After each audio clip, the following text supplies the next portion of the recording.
Tribal gods versus Jesus.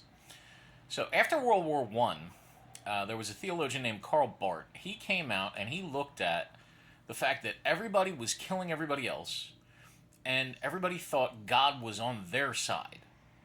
You know, the French, the Germans, the British. Everybody thought God has our back and everybody else is wrong, is bad. And what Barth rightly said was, this is not Christ.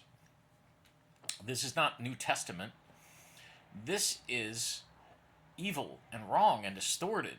Because if God made everybody in God's own image, which your Bible says, if Jesus died so that all could come to a saving knowledge, then there's no tribe.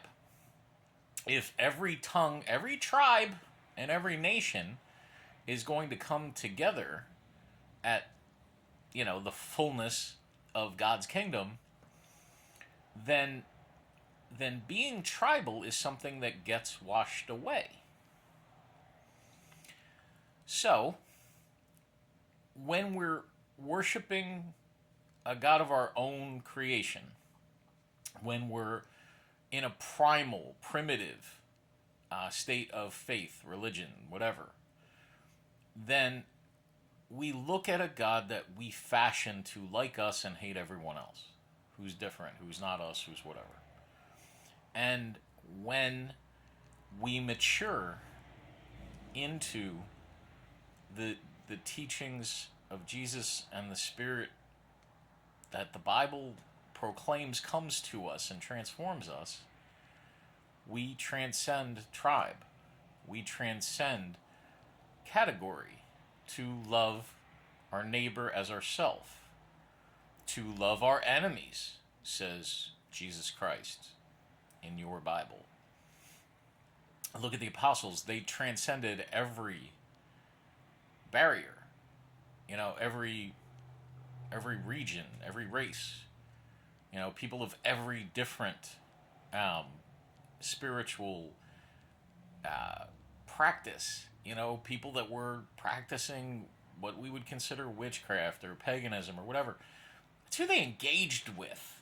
Now, for some reason, we think we have a right or a duty to be outraged by this. The apostles just saw it as people to reveal Christ to and love. They were persecuted. They were not persecuting before they rose to power. Later generations rose to power, and it became a Christian empire. They just encountered people and served them and loved them outside of the way we view people. They saw them through the lens of Jesus Christ. And if you look at your Bible, the book of Ruth transcends tribe. It was illegal for Ruth to marry a Jewish man. The Bible shows us that God was pretty okay with it because he put King David and Jesus Christ in her lineage. When you look at Jesus Christ, he has encounters with Roman centurions, with Samaritans, who Jewish people would walk around Samaria to avoid those people.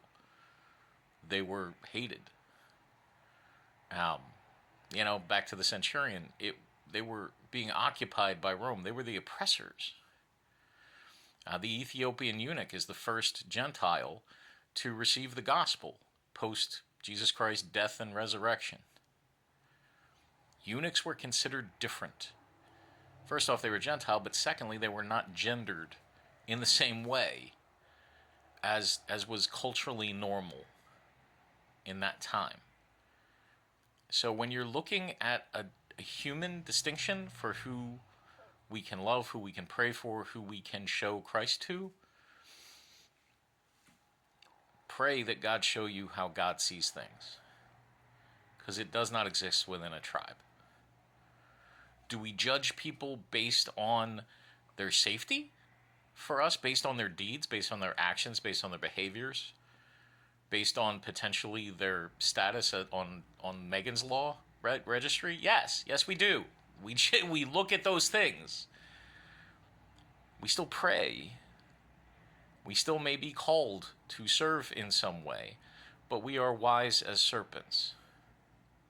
We understand that there are people that are not safe in this world. But we understand that tribe is not the thing that determines that.